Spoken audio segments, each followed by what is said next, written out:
What's happening, Blades? Wow. What a day yesterday. I mean, firstly, I'd have jumped on a bit sooner, but you know what I'm like when we win. I just want to consume all content I can. So yesterday I deep dived into everything. I watched all footy, I watched all EFL highlights, match of the day, but I'd jumped in on like Borough podcasts and YouTube videos just to hear it fall out. I listened to Carrick's interview afterwards, as well as all our own stuff, obviously, because that's what I'm like when we win, and particularly when a day like that happens yesterday. Madness, absolute madness. Who saw that coming?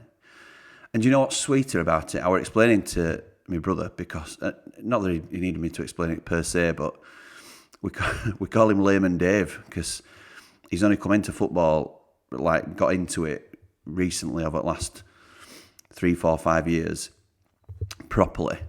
So we joke and call him Layman Dave because he needs things explaining sometimes. But we're saying that because we didn't expect to gain points or widen the gap this weekend, because on paper, and again, nothing's won on paper, some of these fixtures over the next few weeks will throw up some surprises like this. So I don't expect it to be plain sailing from here on, but on paper, I'm on record as saying I think our two toughest fixtures that were to come were Norwich away and Burnley away. Everything else is a winnable, well, they're all winnable because we're a match for anybody on his day, but are games that we would expect to be favourites for, at least. That's probably the best way to put it. Also, Huddersfield, I get the fighting for their lives, but I think they'd scored 33 goals in 38 games before yesterday. Well, they've just beat Borough 4-2. That were a game that I fully expected Borough to win. And as much as I wanted all three, obviously, I'd have taken a point at Carrow Road yesterday just because, yes, they were poor, but we didn't know that before we turned up. But the players in their squad are good enough to turn up any day at week and put in a really strong performance. Watching them yesterday, though, I don't think they'll have enough. I think there's signs of similar to us in a lot of ways, but without the level of quality that we've got. I think it's an old, tired squad that they've got. Whereas I think we've got some older heads in our squad, such as Norwood, Fleck, Sharp, obviously. But there's quality. Those players, particularly Norwood, still has the quality for me. And there's players around, these players that were brought in, Tommy Doyle, McAtee, obviously. I cannot say enough about Iliman Ndiaye. I think his bar, and we've talked about it before, but I think his bar is so high that even a 9.5 out of 10, you think it's an average performance for him. I thought it were absolutely superb again yesterday. I didn't think it were McBurney's best game. I don't think he's come back, and he's certainly not been able to rekindle the form he had early season, but overall as a team, I thought it was just a thoroughly professional performance. It reminded me a lot of West Brom when it was Corberan's first game. We were nervous because we know how good Corberan can be, and he's certainly proven that since, from what he's got him out, the trouble he's got him out of. And I just thought it was thoroughly professional. We saw it out really well.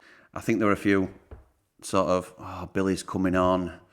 You know, what's he going to offer us, really? I thought Billy played really well, to be fair. And I know I've not held back, really, in my honest opinions about Billy this season, but I thought he played his part yesterday. And that shot, which it was a clean shot, I think, I've seen a couple say he'd scuffed it or it'd taken a knock.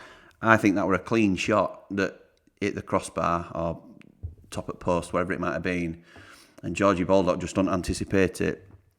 George Baldock, by the way, is everything we could ask for in a Sheffield United player.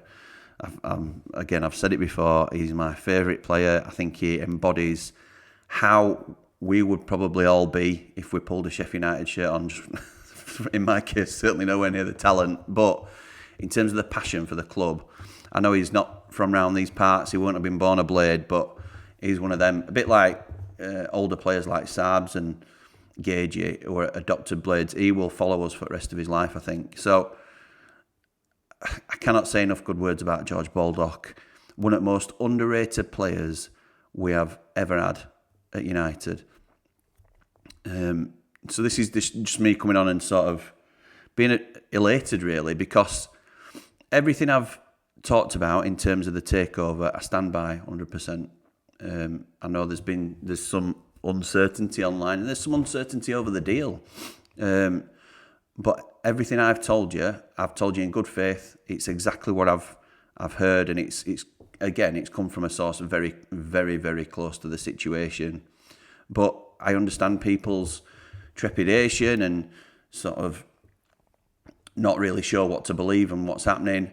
And to a degree, we're all in that spot. But what I was going to say was, no matter what happens with the takeover, whether Dozy comes in or not, and I hope he does, whether that happens, the most important thing for this club is promotion. Because even if the takeover falls through, as long as we're promoted, the club is back on a sound financial footing.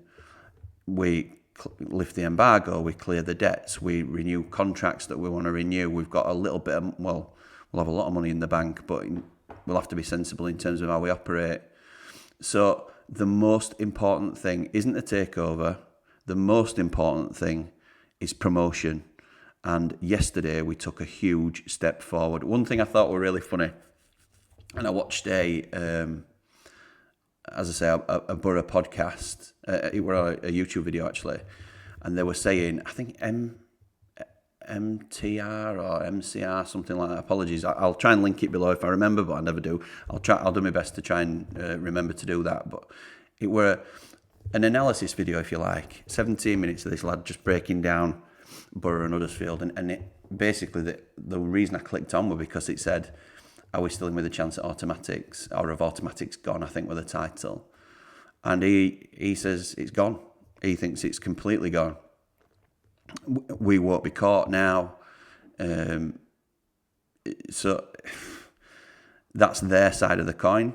I think if you talk to any Blades, we'll say, steady on, we're Blades. It's not done yet. And I think that's a sensible approach to take. But something that I thought were quite telling yesterday, I was watching game with my dad and my brother. And Andy the Blade, my dad, he's sort of been brought up in a Catholic family. And as part of that, your Scottish team ends up being Celtic. Well, from my mum's side, I sort of adopted Rangers. And we're not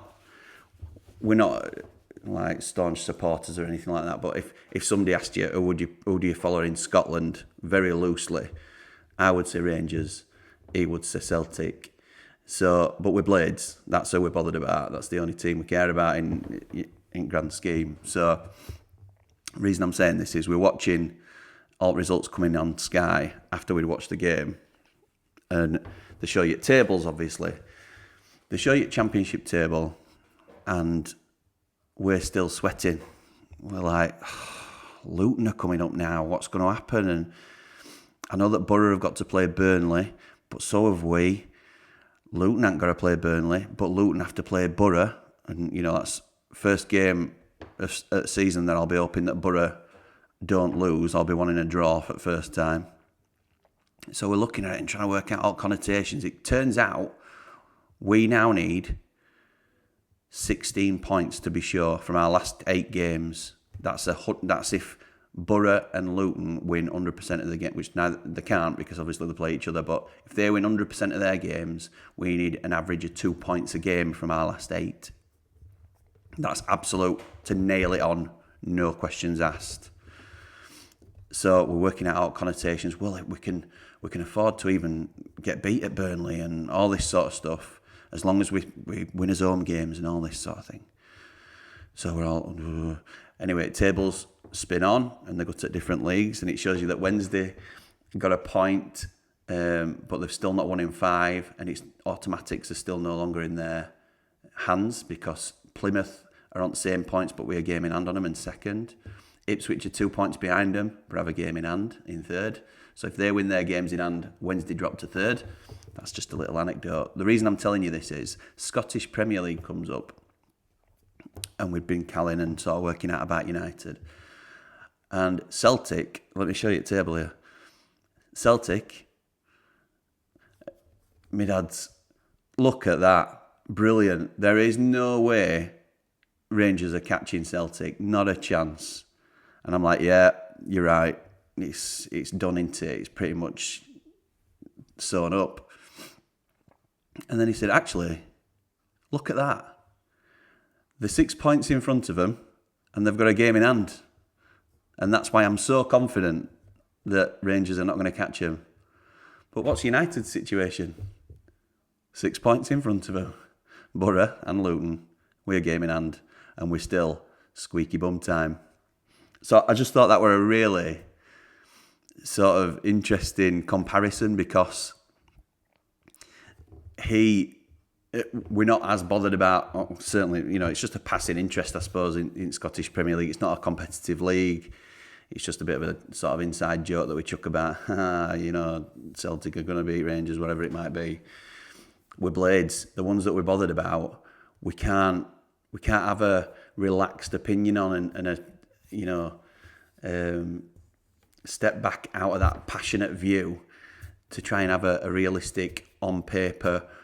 Because when we play Wigan on Good Friday, and I'll do a proper preview for Wigan, but Borough don't play Burnley until 8 o'clock that night. We play at 3 and they play at 8 o'clock. We could be 9 points clear of Borough come their kick-off time. And I'd expect us to be, listen, we'd have expected to beat Rotherham at home. We'd have expected to put up more of a game against Luton, to be fair, although they're playing really well. Freak results happen, and they will do in this run-in, no doubt about it. And Wigan are coming off a win themselves. But it's a game we should be winning, and it's a game I think we've every chance of winning. But as I say, I'll do a proper preview on that close to the time. So let me know what you think in the comments. I want to say thank you so much to the Ramblers that have joined. They're paying $2.99 a month. They've got this video exclusively before everybody else, early access. I'm going to put the details up here just so I can formally thank them for their support. It really is appreciated. You do get little perks and things like that, and I'm working on ideas, and I'm asking them and sort of talking to everybody really about what we can do as like exclusive members or Ramblers only content and things like that, not just early access, mentions, first replies, all that sort of stuff. But even just by subscribing, you're supporting the channel, so I really appreciate it. Thanks again for watching. Let me know what you think. Are you nervous? Do you think it's done? Do you think we're away now? I hate that sort of mentality. I think it's too early. We've got 8 games to play. It's there's 24 points up for grabs yet, and we're only 6 away from them. They've got 21 to play for. If they beat Burnley, we get nervous again, don't we? So it's not done yet in my eyes, but let me know what you think. Come on, you red and white wizards. Up the Blades! Ramble on. Well, now's the time is now. Sing my song. I'm gonna rock the world, gonna find my girl, I'm on my way. Oh, dozy my boozy.